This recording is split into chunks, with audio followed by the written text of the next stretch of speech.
how do we address those people that are concerned about the use of large language models or agents or AI in general about being the downfall of human? I think a lot of the same arguments were made at the introduction of a calculator, right? When we stopped doing math on paper, right? Yeah. I find it very educational. Like I know a lot more stuff than I did before I started using AI, right? Because you now have this vast knowledge base, right? It's like having an encyclopedia with you at all times. Welcome to the Overlap Podcast, big business tactics for small business success. Dive into the intersections of work, fitness, family, faith, and leadership. We believe growth in one area fuels growth in all. Here's your hosts, Sid Sexton and Keith Glines. I'm excited about today. I've been thinking about it for the last couple of days because I've rarely do we have a guest that I am thinking through 100 different questions just for my personal benefit. Oh yeah, this will be all for our personal benefit today. Yeah, and I think that'll be great. Yeah, and I really do want to say this at the onset that this is really.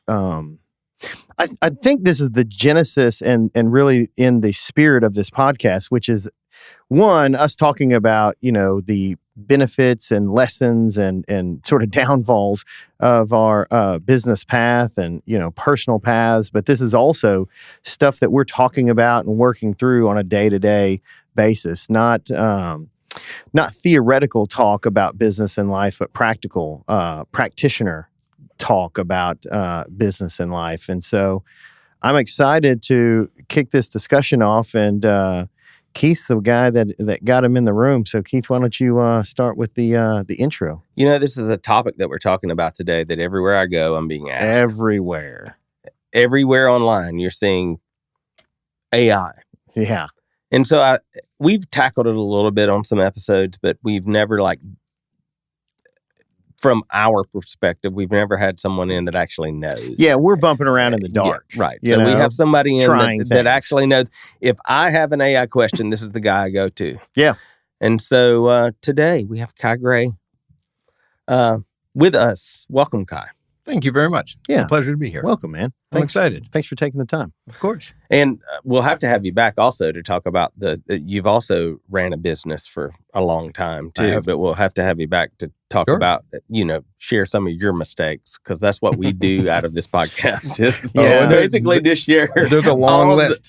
There's a long list. There's a good saying that confirmation is comforting. And so when we share our mistakes, people go, oh, good. Yeah. Good. Me too. Yeah, if we ever talk about our wins, nobody says anything. No. But when we talk about where we screwed up, all business owners need a support group. That's right. That's the number one requirement for having a business is a support group. That ain't no lie. Okay, yeah, I like that one. And so Kai started a organization, a nonprofit called LAAI, Lower Alabama AI, not the other LA. Although he's lived there too. Okay. Are close to there too. Yep. And so when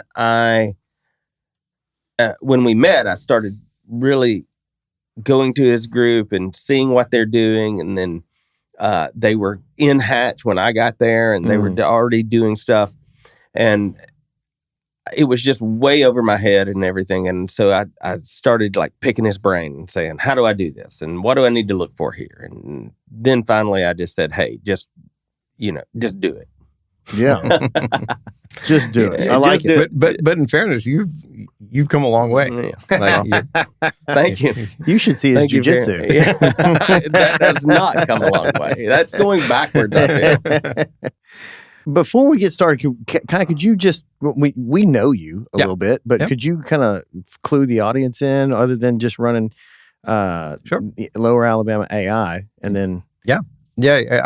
So I moved here 4 years ago from Northern California. Okay. I was in Silicon Valley for... One of those people. I'm one of the... I'm the problem for a lot of people. California or Alabama. Yes, that's right. Well, no, that's Texas. Sorry, carry on. So I was in Silicon Valley for the past 10 years before that. And my background's in software development and technical operations and things like that. So AI was something that I mean, I don't know that anyone who professes to be an expert in AI and been working in it for years and years is lying, right? Okay. I mean, I think you can be well educated in it, but it changes every day, right? It's not something where you sort of learn it and that's it, right? It's a continual thing that you have to stay with to truly get it. And there's a small handful of people that have been working on it for a long time, right? AI was coined back in the 50s, right? Okay. So it's been worked on for a long time, but from our perspective, for listeners and us in the room, AI is 3 years old. Okay. Right. So ChatGPT was released a little under 3 years ago. Okay. So if you think about that from a time scale, 3 years ago, we weren't having discussions about AI. This was not part of, our everyday thing. Every product did not have AI in it. It's, we've made just, an amazing amount of progress in 3 years. So I heard you say this last week, and you said you were talking to somebody, and you said, today is the best day. Yeah. Well, so the thing, today is the worst it's ever going to be. Right. Yeah. Oh, that's a good one. It will just, tomorrow it will be incrementally better, and it's only going to get better and better, and it's becoming exponentially better, right? Because right now you have, for a number of reasons, you have AI that's learning how to build itself, and you have more data going into it every day. Every time someone uses it, there's more data that goes into it. It gets better and better. And so, that's why keeping track of AI development is, can be a full-time job, right? Because every day there's 200 new news articles about AI. Right. And it, for me, it's very exciting, right? I'm a huge proponent of AI. I think it's like having a superpower. Yeah. So exciting! You started a new division in your company. Yes, that's right. Yeah. That's right. My company is now Motive AI. We help companies with AI strategy and developing AI tools and things like that. We'll make sure to repeat that at the end too. So yeah. Okay, I've got some practical questions, and Keith was starting to go down the practical road. And so for a practical, just foundational understanding, we've got AI, and I'm imagining it's that means a multitude of things, and maybe I'm wrong, but you've got LLMs, large language models, and then what else do you have? Well, outside of that, so everything's a model. Okay, right, and the things we interact with right now are large language models. Okay. They've been trained on language. There are different models for math and science and things like that. But for all practical purposes, we're dealing with large language models. Okay. There's two types of AI that we all interact with right now. There's knowledge-based AI. Sort of when you go to ChatGPT or Claude or Gemini or Grok, you're asking a question and it's tapping into a vast amount of data to answer your question. And then you have agentic AI. And agentic AI is agent-based, and it's things that can act without supervision, sort of on your behalf. It can go out and make a hotel reservation for you. It can navigate the internet and figure something out for you. Gotcha. So sometimes we don't realize which one we're dealing with because they're sort of built together. Okay. But those are the two types of AI that we experience right now. Behind the scenes, you have these big, large language models. And the way that most AI is set up right now is what's called a mixture of experts. So if you imagine sort of behind the scenes, you have all of these very, very knowledgeable domain experts, let's say in law, in science, in math. I mean, in landscaping, right? You'll have these experts. And when we ask ChatGPT a question, what it's doing is sort of acting as a traffic cop and saying, oh, this question's about law. Let me pull in the legal expert, and now let me pull in the math expert, and let me pull in the audio expert, right? And so what we're experiencing is this mixture of experts that gets dynamically pulled into conversations as we're interacting. So when you ask a question, you might say, "Oh, this is just sort of, I have a question about lawn care." Mm-hmm. And so what it's doing is it's figuring out which of its models to introduce into the conversation, who will know the most about that. Okay. And so that's what we experience every day. Gotcha. Go ahead, Keith, so I don't totally bogard this discussion here. And I've got tons of thoughts. And so when you were talking about, because we've talked a lot, and you've said you have to train your model. Yes. So what do you mean by that? So I get a ChatGPT account. Yeah. Where do I go? So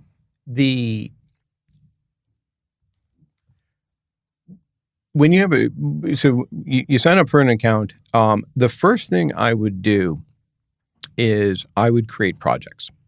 So projects are sort of isolated spaces where all of the chats and all of the documents that you put into that project help it develop more knowledge about the thing that you're doing, right? So you could have a project around this podcast, for instance, and all documents go into that project. And so what would be an example of a document? Oh, a PDF, an Excel file, notes. Just uploading those into that project and saying, I want you to add this to the Overlap Podcast project. That's right. Gotcha. You can upload photos, and it will learn from all of that. And so as you interact with it, you can stop giving it a lot of context. It now knows and says, oh, yeah, I remember this and this and this about the Overlap podcast. You don't need to tell me about it anymore. Gotcha. And you can just say, hey, write a Facebook post about today's episode, and it will already know about both of you, and it'll know about the times, and it'll know about the channels and things like that. You don't have to tell it that information. And so that's what when I'm talking about training AI, it's about that, right? It's about giving your client, ChatGPT or Claude or Grok or whoever, more and more knowledge about the things you're interested in, so it can do a better job of giving you answers back or guiding you. Gotcha. I just wish it could quit telling people, I hope this email finds you well. You can say, don't ever use that. But mine still uses it. Does it? Yep. Oh. It will still do it. Yeah. AI loves a couple of things. AI loves M dashes. It does love dashes. It loves them. It loves emojis. It loves salutations. And so in all of my instructions, I'm like, no emojis, no M dashes, no bold print. Yeah. Just if you use best regards one more time, I'm not Thomas Jefferson. The problem is that's how I sign most of my emails. So I actually sound naturally that's where it gets it. Yeah, that's right. But no, I mean, the amount of times that I get something back with a bunch of emojis in it, and I'm like, there's not one thing I send out with emojis ever. Yeah. But over time, it does start to learn this stuff. And I think one thing that's really important is that you can provide instructions in a project where you tell it very specifically, do this, don't do that, write like this, don't use these words, whatever you want it to do. And every time you go into that project, it reads those instructions first. Okay. And so the way that AI is set up is that there are system instructions, and those are instructions that are put in by the companies that make it. Okay. And then there are user instructions, which are the instructions that we all and you're saying that in projects, but do you put in instructions when you set up your profile at the beginning too? Okay. Yes. You can, and those sort of are the overarching instructions. Yeah. And then you can dial them in on a project basis. Yeah. And I will say those instructions that I put in, I continue to tweak because me too. it listens so well to the instructions. A lot of times you will pin yourself in and it'll only give you answers about, and so I've had to go into the instructions and make them broader because I made them so focused. Yep. And so be very careful about when you're making the instructions to not make them so focused that the AI will not go outside of that. Yeah. And so setting the parameters of those instructions is super important. But don't be afraid to change it because the moment you change it, it will learn on that too. I mean, practically speaking, I put in things about, the types of flowers my wife likes and the kind of foods, because I can never remember this stuff. And so when it's Valentine's Day, like I have a long history of doing the wrong thing. Okay. And so now I just go and say, I need to get my wife flowers. And it says, she likes these flowers, not these ones. Really? Okay. So, good deal. And you put that in a project, or you put that in your profile? I put that in my profile. Okay. So my profile knows a lot about sort of my family and things like that. So it will, I want it to know that information, right? I find it helpful for it. And some people say, well, I'm worried about privacy. That's what was going to be my question. And that's a legit concern, but everyone that's a very personal thing, right? Okay. So for me, I don't care. I stand on the line that I'll give it my credit card. I don't care. Like I really don't. I mean, if someone wants to find you, they're going to find you. Yeah. Like an expert. Yeah. Oh yeah. Yeah. That's right. I mean, we have enough data out there on us that if someone wants to, they're going to figure it out. So I take the approach of, with privacy all the way around, I'm not that interesting of a guy. If you really want to dial in on me, you'll be very bored. Yeah. Right. Well, and I think if you want to use AI as an assistant, you think about what you would arm an assistant with, right? Like a human assistant. An assistant would know your family. You would know your schedule. It would know, all these things, and that's what makes it helpful. And so the same with AI, right? I wanted to know birthdays, and I wanted to know food choices, and I wanted to know all of these things.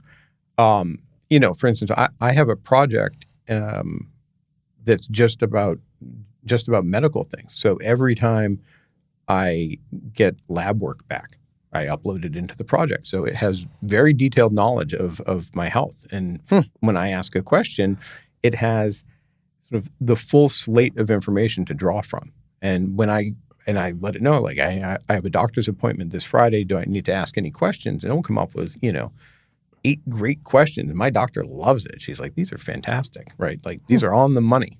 Good stuff. And it explains all my labs to me, or it says, you shouldn't do this. Or if I have questions, I can ask it and be confident that it's giving me a very sort of educated answer back. That's awesome. One question, and I'm not sure that this is for everyone, but ChatGPT seems to have like the brand name. It got out front, and it seems to have it seems to be the Coca-Cola of large language models. But there's Grok, there's Claude, there's Gemini. I mean, there's a lot of other ones. Like, what do people like certain ones for certain reasons, or is there what's the difference between the brands or the flavors? Yeah, that's a great question. So I think Grok is very good at real-time information, right? Okay. Because current events, right? Okay, because it's tied into X. Yes, that's right. So it's pulling all of its information sort of real time from that. I use Claude, which is made by Anthropic, and I find the quality of the writing is best among all of them. And when you say writing, it sounds most like a human. Yes. To me. Yes. When you say writing, is this for emails or for papers or for? Yeah, for all of those. Okay. Right. Claude also has the. Sorry, Keith, I stepped on you there. Claude also has the ability to connect things to the outside world. So you can have it interact with your desktop, for instance, right? I can tell Claude to clean up my desktop on my Mac, and it will actually rearrange all of my Like it will sort everything for me. Huh. So there's all of these connectors that allows it to do things outside of its little app, right? Gotcha. Which is very, very helpful. And they're all starting to go that way. And I find ChatGPT very good at sort of how-tos. If I want to know like a step-by-step very quickly on something, I'll ask ChatGPT. I think it's very good at that. And OpenAI owns Sora, which is their video and image generation tool. Okay. It's far superior to anything else right now for images. So I think one of the key things about AI is that there's a lot of different tools. And so there's two, if people are just starting out in AI, I would say the first thing to do is it sounds so simple, but start using it. Start asking AI for things, right? Start interacting with whatever it is. It doesn't matter whether it's Gemini, but what you're doing is developing sort of an understanding of its capabilities and how to interact with it, right? Because there's a way that you prompt it. And so a lot of people sort of stop, they type something in and they say, the output wasn't that great. Like it wasn't what I was expecting. Everyone says this is so great, but it's not that great. And it's all about what you put in, right? And so the more you end up using it, the more you get a sense of what it can do. And it's important to keep doing that. And the other thing is to understand that there's different uses for different AI tools.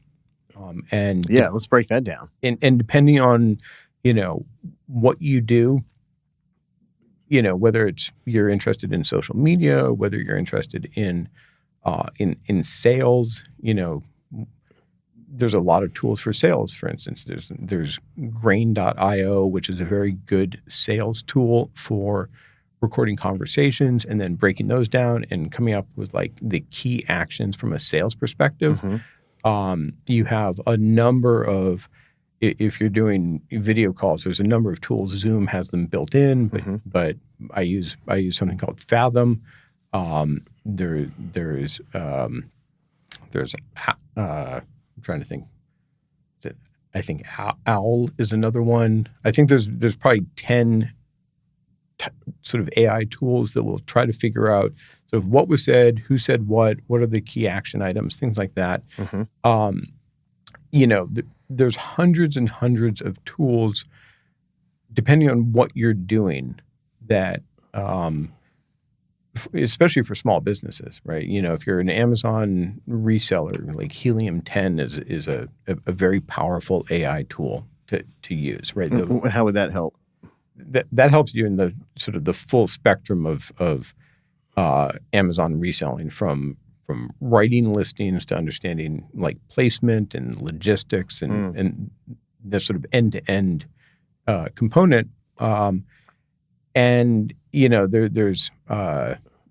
Brex, which is a sort of AI-powered bookkeeping tool that helps sort of auto-categorize everything and like a very smart QuickBooks, for instance, right? So I think, right now we're at a point where there is an AI for everything, and that can be very overwhelming for to understand sort of what do I use? And my advice to anyone, whether it's sort of an individual or a business, is one, just start using it for little things and try to adopt a mindset of AI first, meaning instead of Googling something, put it into AI and ask, is this something that I think AI could help me with? The answer is always yes. By the way, that's a trick question. So just, no matter what it is, try it in AI first and develop that sort of, that habit of doing it. That's the thing that's going to help people the most. You get more familiar with it. It gets more familiar with you. You try a bunch of different tools. You start figuring out which ones you like, and then you're in the game. That's right. I'll give you a very practical application. Kai and I put on an event. The Hatchathon, and which was fantastic, by the way. He began. I didn't know how that was going to go. He began compiling information in AI about the event. And as we progressed through it, it began learning about the event. And so I would watch him go, hey, create us a social media campaign.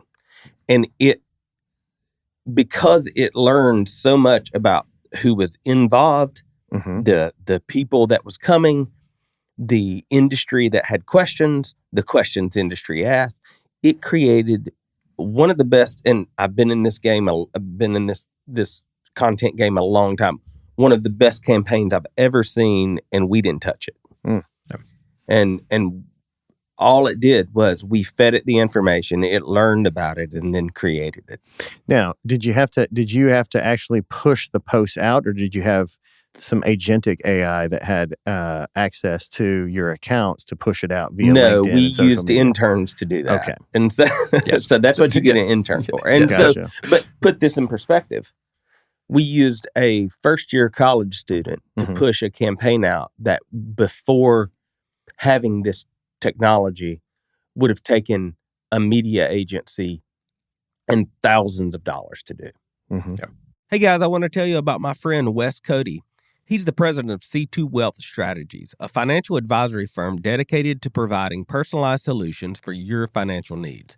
Wes and his team of professionals are passionate about helping clients create wealth and achieve financial freedom.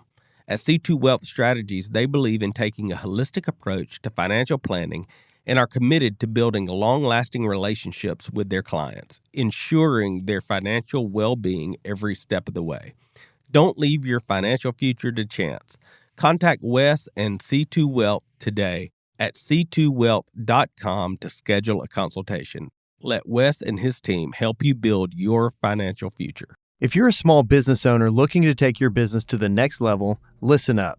My good friend Chris Francis has spent over 20 years growing his tree care business to national success. Now he's partnered with Rick Miller, you've probably heard him here on the podcast before, Harvard MBA, and business consultant to create Roadmap for Growth, an online course to help you scale, build teams, and create systems that last. It's not just for the tree industry. This course applies to any small service business. Check out treebusiness.com or hit the link on the Overlap homepage to learn more.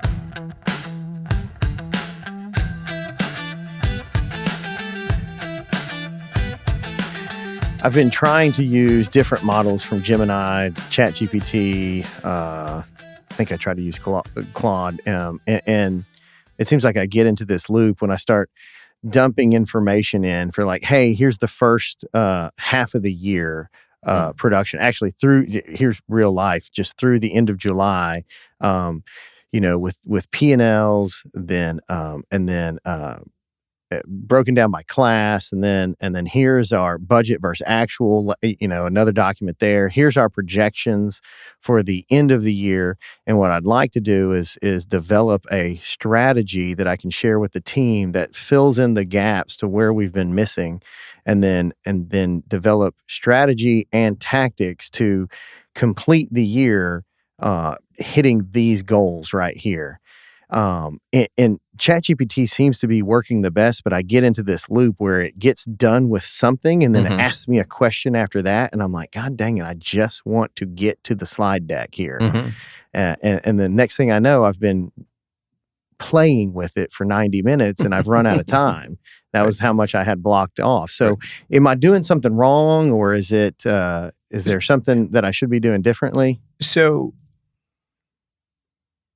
I would take a step back with it, and I would explain to it what you're trying to do before you give it any information.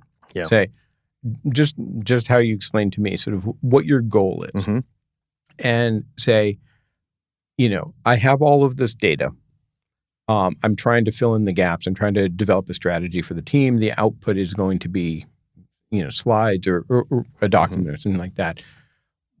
What's the best way to give you this information that you can process all of it in one shot and have it develop its sort of meta strategy for you?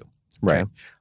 Because I think a lot of people don't realize that there's a lot of power in asking AI how to ask it questions. Right. Sort of, you don't have to come up with the perfect plan. What you want to do is explain to AI what you're trying to get done. And then it's sort of, help me help you.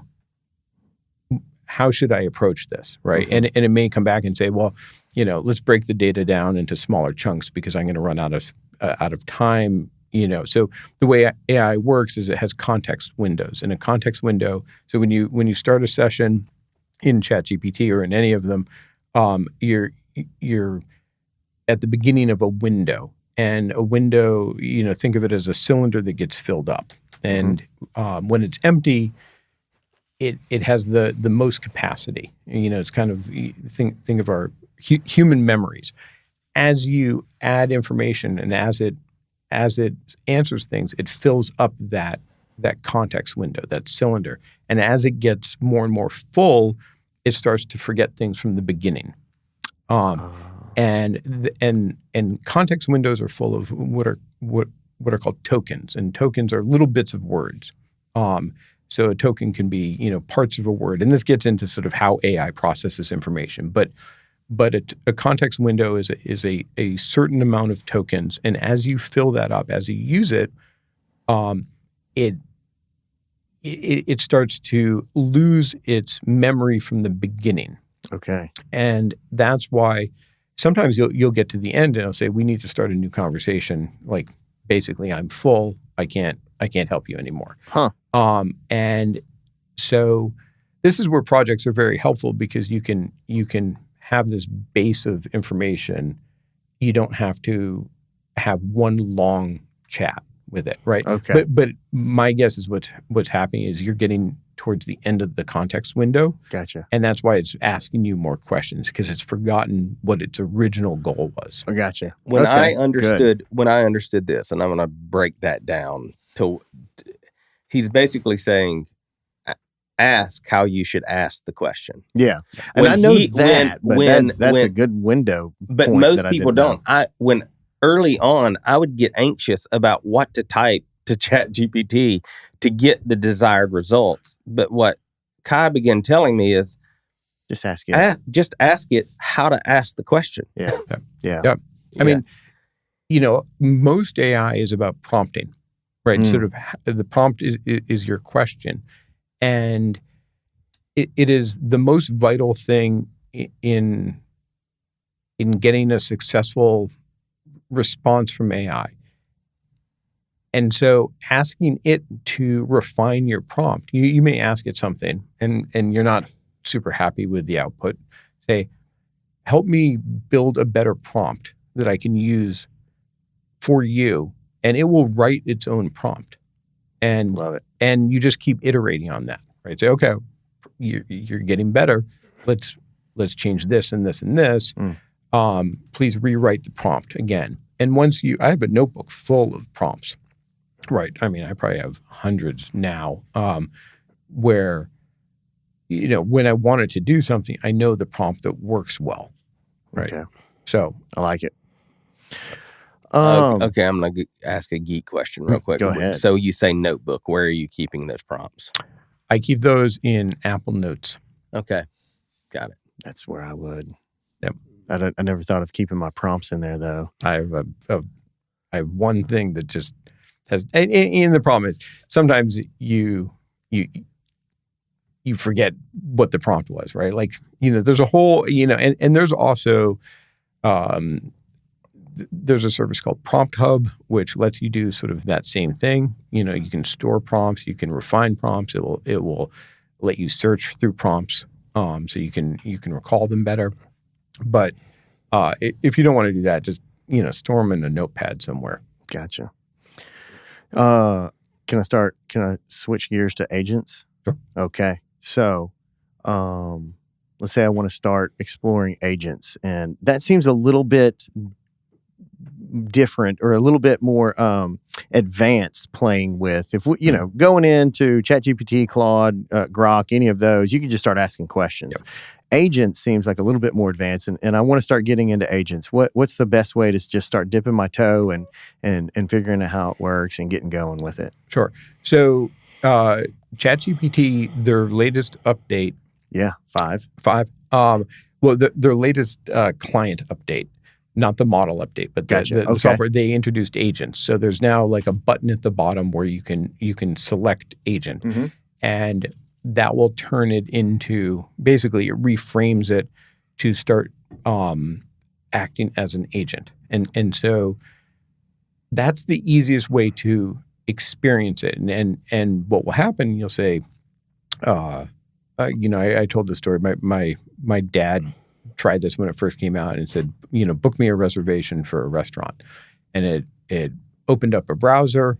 It started finding restaurants. It went to Open Table. And then it booked him a reservation in New Jersey. He lives in Connecticut. So it's not perfect. But you can watch it start to do things, right? You can Perplexity is another very popular model, and I use it quite a bit, and they do a lot of agent-based stuff. So if you ask it certain questions, you'll see the browser open on your desktop. And so it's got an agent already built in. Yeah. Okay. That's right. And it will start to navigate the web, and it'll click on links, and it will try to extract information from that. And it'll try to it's a multi-step process, right? Sort of the agentic AI is stepping through a number of different things. And at each step, it's trying to learn a little bit about what it's doing. And it says, okay, I'm at Open Table. Now I need to sort of sort by steakhouses. And now I need to find,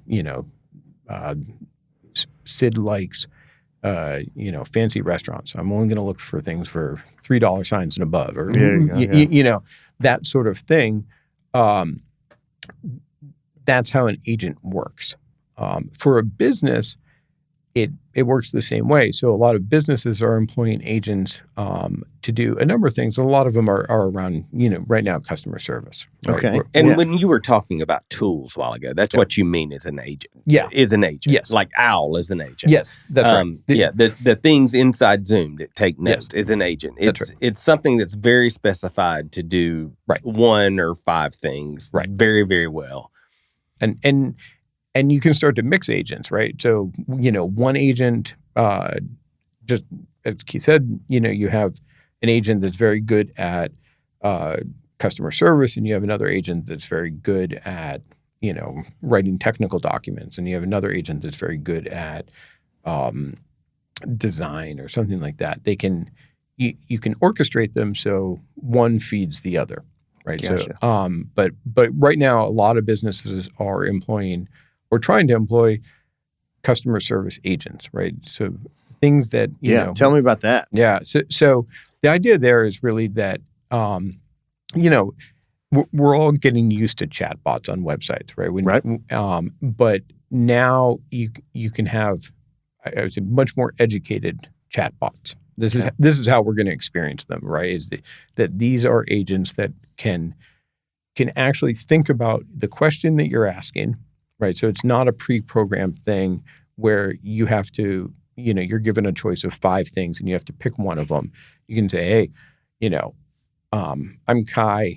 I live at this address and I have, this question about this. And it can figure that out. And just like a human, it has all of the company's information behind it. So it can say, this person is Kai, he lives here, and based on that, I'm going to pull this information, and I'm going to respond just like a human would, right? So and that can lead to appointment setting, that can lead to sort of follow-ups or quote generations, sort of a wide variety of things. But that's just a series of agents working in the background, right? Okay. So you can have like a quote agent that knows everything about your quotes and how you do them. And you can have a call agent that takes a call and gets all of the customer's information and all of the requirements and feeds that to the quote agent. The quote agent then creates a quote, and might feed it back to the call agent, which then gives it back to the customer. That all happens behind the scenes. Gotcha. Okay. Essentially, that's what your company does, is help figure out what agents need to go where and how they'll talk to each other and all of that stuff. Okay. What about like business analysis? Like the earlier conversation, can you have an agent that will, let's say, connect? You've got information of leads coming in through HubSpot, the CRM, and then you can go to how many proposals were written in this operating software over here in a time period, and then how many posts you had on whatever, Facebook, and then whatever, and figure out the engagement on that, and then go to Google for analytics, and then just start figuring out your cost per sale, cost per lead, and then also back that down into, how many were actually sold. So now you've got a closing ratio and you get that cost per sale, and then your average sale, ticket price. You can create those agents that will do that. Yeah, that's right. I mean, there's a wide array. I think one thing. How fantastic would that be? If that's done like automatically in the background and you get a report once a week. I'll tell you. So we, at my company, we're not full-blown EOS, but we follow the L10 meetings. Yeah. And so I have a sales agent. And so anytime any sales activity happens, it gets updated, right? Okay. There's a database. And so it also knows how to create L10 agendas. So before one of our meetings, I just say we're about to have a meeting, and it will produce a document that has all up-to-date information. This is everything that's happened, and it knows all of our tasks that have been worked on. And so it updates all the tasks, and it makes the creation of that, it's a 2-minute job, a 1-minute job, right? So it's up-to-date sales information, it's up-to-date task information. It can tell us sort of where we are on a project. It can tell us sort of where we are from a pipeline perspective, any sort of ongoing work that we have. And all it's doing is sitting on top of a database. And the database can be an Excel file, and the database can be in Google Sheets or sort of a more elaborate database. But as long as it has access to that data, it can pull that, and then it does a very good job of thinking about things. And so it knows, like, hey, in the last L10 meeting, you talked about this. Doesn't look like any progress was made on that. So therefore, I'm going to keep this as, sort of an ongoing issue. I don't have to do that. It just figures that out. It can infer things. And that's really what AI is doing, is it's inferring information. Inference is, in fact, sort of a built-in technical aspect of AI. Okay. A question as we're talking through this, and I don't think this is too technical for anyone, is it's bouncing to disparate systems and pulling that information together. Does it need APIs if it's sitting on top of databases, or it can work without APIs? It can work without APIs if you feed in the information. So you got to manually feed. Yeah. So you can't give it, here's my password and log in. You can.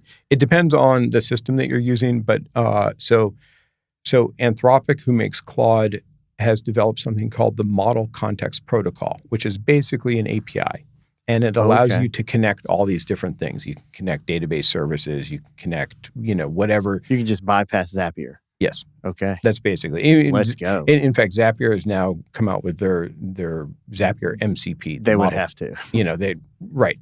And so what that means is from Claude, for instance, I have a Gmail MCP. I could say, I could type into Claude, email Sid, quick email saying good morning, and I'll see you on the podcast. Okay. And then I walk away, and it will go out to Gmail, write an email to you without me doing it. That's a very simplistic sort of use case, but the same thing is true for databases and for Google Sheets, for instance, right? That's exactly how I use my sales project. It is connected to a Google Sheet. So when we have a prospect or we have work, I put it into that project, and it updates the Google Sheet. And so when I say, hey, give me a report, it just goes to that Google Sheet, reads all the data, and then sort of formats it for me. Could that be the same if you've got information on let's say, oh my God, what's the box? Dropbox. Oh yeah, Dropbox, and or OneDrive. Yep. And then you've got QuickBooks Online, and then you've got other okay. Yeah. Cool. That's exactly it. Man, that's God. What a beautiful world. Lots of people are nervous about that stuff, but I'm in the same boat as you guys. I'm just all in, giving it access. I'm not worried about privacy. Others probably are, and I hear you. How does it have access to your credit card if you want it to book travel? Or does it just give you the options and then you go ahead and book it? Yeah. It is very sensitive about that stuff right now. And I think that makes sense. They're trying to work on a very secure method of dealing with that. But I don't think anyone's terribly comfortable with giving credit card information to AI right now. Yeah. They of course would like that. Could accidentally win a bid on eBay or something. That's Next thing you know, you got a right. 600-pound stopwatch. That's right. So I think that.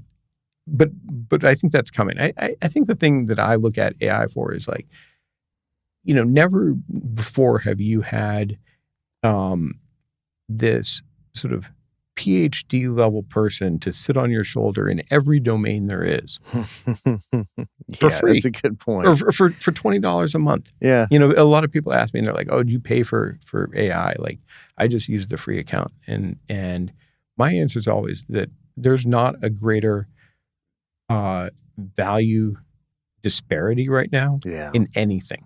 Yeah. In anything. So you're paying for ChatGPT. I pay for a lot of them. You pay for Claude. Yeah. Pay for what else? Oh, I pay for Perplexity, Claude, ChatGPT. I use Claude Code, which is a separate product.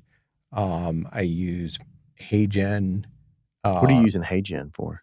HeyGen makes videos. Okay. And you're making avatars. videos? Mm-hmm. Okay. Interesting.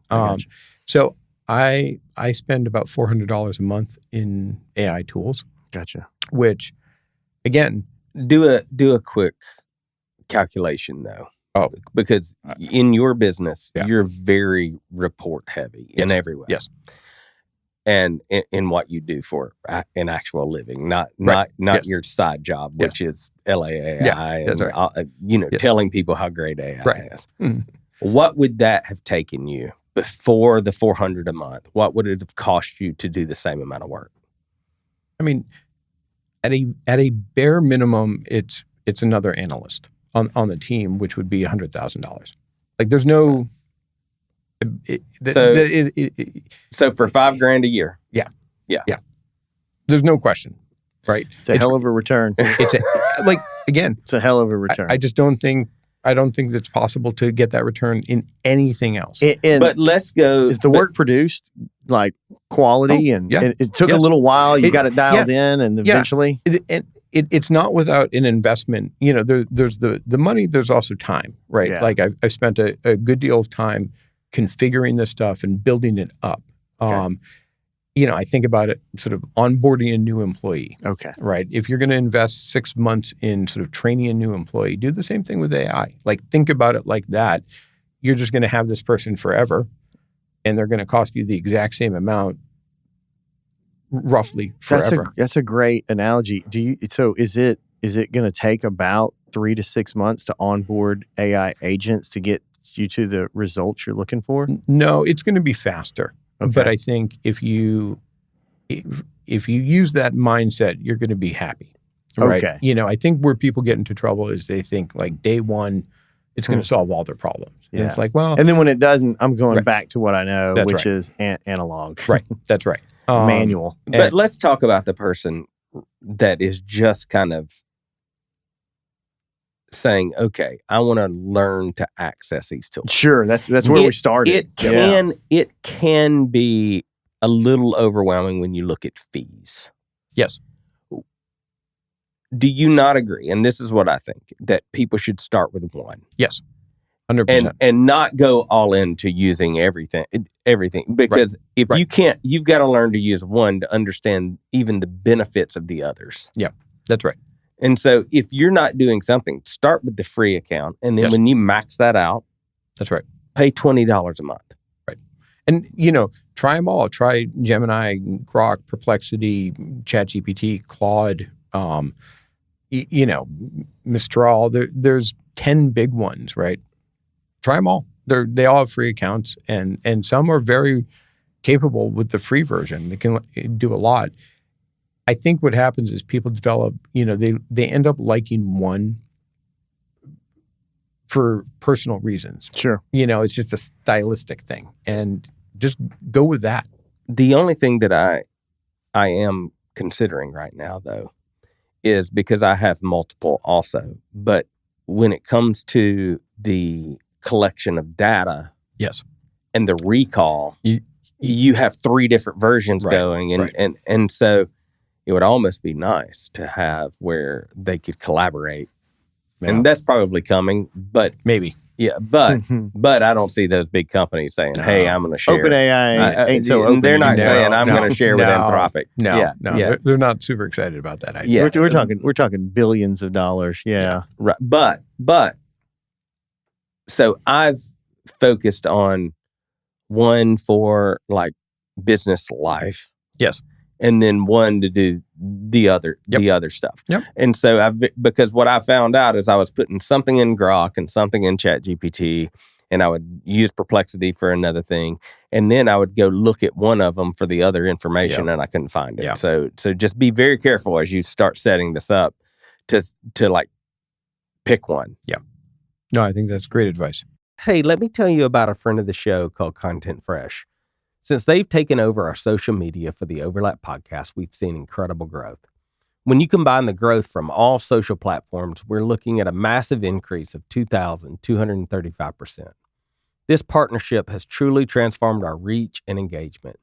If you're passionate about growing your business, partnering with Content Fresh could be a game changer for you. Go to overlaplife.com and click on sponsors today. I want to take a moment to talk about someone who's been instrumental in my personal and business success. That's Johnny Barranco and his team at Barranco & Associates. For over 7 years, Johnny has been my go-to accountant and financial consultant. I can tell you that he's more than just a tax preparer. Johnny takes a holistic approach to all my financial dealings, aligning them with my long-term plans and personal lifestyle. I've recommended Johnny to several friends throughout different business groups around the country, and the feedback has been nothing short of exceptional. His expertise and service are top-notch. So if you're looking for someone who not only prepares your taxes, but also helps you strategize for the future, Johnny and his team at Barranco & Associates are the ones to call. Trust me, you won't regret it. So contact Johnny Barranco today and take the first steps towards financial peace.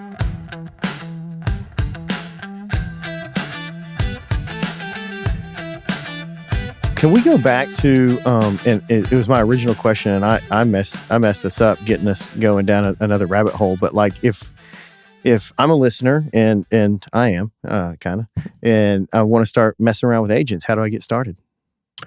Well, again, I would use what's easy to start getting some wins early and some good return on that time invested, and then take steps from there. Sorry. No, that's fine.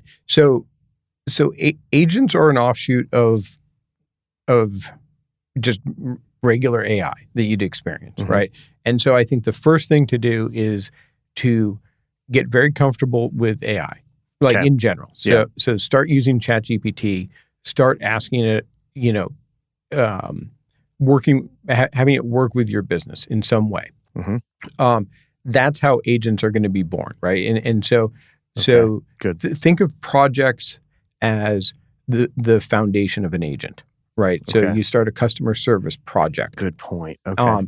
And that will start to become an agent, right? Because that's really what an agent is. It's just something that has like deep knowledge about one thing in your business. And that, that will just be a project for now.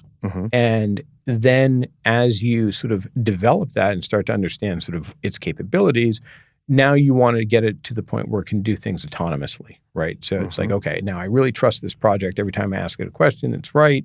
So now I trust it to just do its own thing.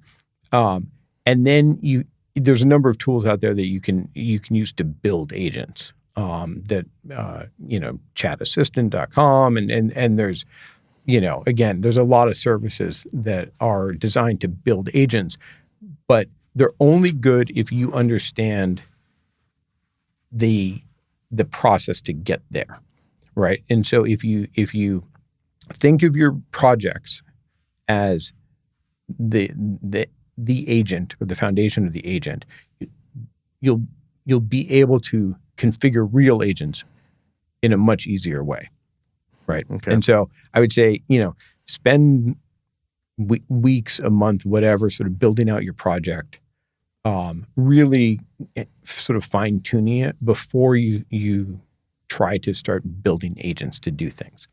Gotcha. Okay. Good point, man. That's a good point. I could go on. Keep going. Keith, you jump in there. Well, I think we've covered great basis that people need to listen to take. We've almost been going an hour. I think if they listen to this, we're going and go any further, we're going to confuse them. So take this episode. Cool. Kai, thanks for coming. It's my pleasure. Man, you're coming back. Yeah. We probably need to do this on a regular basis. Yeah, this may need to be because I just think if you're in business, look, and at some point we needed to say this, and I guess now's as good a time as any. AI is sort of like everything else that comes around and starts to develop. But there will be early adopters, and there will be sort of midway adopters. And then there are those people that sit on the sideline going, it's the devil. Not necessarily the devil. I don't know. We do live in the South. There's that crowd too. Yeah. But, I see it every once in a while on social media. New study out that people using ChatGPT are dumber or whatever, right? And I go, that doesn't even seem like logical, but whatever, but there's people out there eating that up, going, you're only making yourself less smart by using help. And so maybe there is some stuff out there. I don't know. Maybe people are forgetting how to actually draft an email or something. But how do we address those people that are concerned about the use of large language models or agents or AI in general, about being the downfall of human? I think a lot of the same arguments were made at the introduction of a calculator, right? When we stopped doing math on paper, right? Yeah. The argument will never go away, but I think that when you use AI, the way I look at it is that the more you use it, you end up using a different part of your brain, right? I find it very educational. Like, I know a lot more stuff than I did before I started using AI, right? Because you now have this vast knowledge base, right? It's like having an encyclopedia with you at all times. But I think you start to, develop a way of working with AI that requires some problem solving, right? Like, you have to think about sort of, how do I prompt it to do this? And how do I structure something like this? I had a sophomore intern over the summer, and he was a high school kid and a very sharp kid. And he came to me and said, hey, I don't know some of these languages that we're working with. I'm going to have to take some time to learn the languages. And I was like, no, you're not going to learn any of these languages. That's not the goal. The goal is to learn where to apply them. You're going to use AI to write the actual code, but your job is to figure out how to get AI to do the thing you want. And how to apply certain things at the correct points, not memorize code and code structure. That's not important anymore, right? Okay. It's fine to have. So we don't need to go to school for coding now. I just don't think we do. Gotcha. Okay. And I'm, it has effectively taken my job, but that's fine by me. I mean, I'm of the age in high school. I took typing, right? Like, I just don't need that anymore, right? Like, that's not a skill I need. I don't need to memorize code anymore. And it's helpful to understand how it works, but it's more important to understand where to use certain things. Okay. And so I think for this kid, he's going to develop a new skill in understanding how to get something to do something else, right? Like sort of just like my son in high school takes a class, or part of his math class is how to use the calculator, right? It's not how to do the math. Yeah. Or in welding school, how to use the welder. Yeah, that's right. That's right. Yeah. So I think it's the same argument. I do think if you just rely on AI to do everything, right? Without questioning, without having some basis of understanding. Right. And those studies that you reference are about sort of, our cognitive abilities go down when we sort of outsource all of our thinking to AI. That makes perfect sense. And I think that's true for anything that anyone sort of just relied on a third party for something. You're going to lose that skill. Good point. AI is just a very, very powerful tool, so it makes it a little bit easier to do that. Yeah. The way I think about it, and I don't know if this is an original thought or if I heard this someplace, and I probably did just hear this someplace, is that man has always evolved coming out of the cave to 2025, developing tools to make its life better. This is just the next iteration of fantastic tool that will ultimately make our lives better. That's right. More efficient, more productive. And so you can either get with that, learning how to work with that tool, or you can be left behind. That's right. And that's kind of my message to small business owners today that are listening, is that you better get with it. And there's no industry that it's not going to touch. That's right. I mean, even landscaping. We've got autonomous mowers now that map the area, and we set them free and they mow. That's amazing for us. We had someone in the early days of the meetup. He was like a rock wall builder, sort of hardscapes. Yeah. And this is when the ability to upload photos and have sort of vision in AI was first came out. And we're going through this, and during one of our meetups, he raised his hand. He's like, I just uploaded a photo of this rock wall that had a leak. And we had a lot of trouble with it, and it just walked me through all the steps I needed to take. He's like, hot damn. He's like, this is exactly what we did, except for it took us 3 weeks to figure out this. And my God. It just figured this out. And he's like, now I'm making all my guys take pictures of all their work and uploading it when they're done as like quality assurance. Gotcha. That's awesome.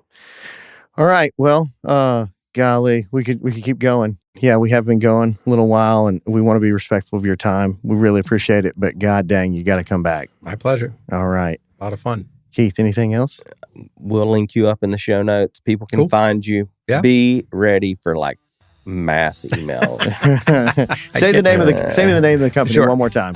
Motive AI, and the domain is just motiveai.ai. Okay. Sounds got good. it. Thanks and for being here, you've man. got a link to LAAI from there too, right? Yeah. Gotcha. Yeah. Come meet up once a month. Yeah, that's right. Fairhope or Mobile. Sounds great. Thanks. Peace.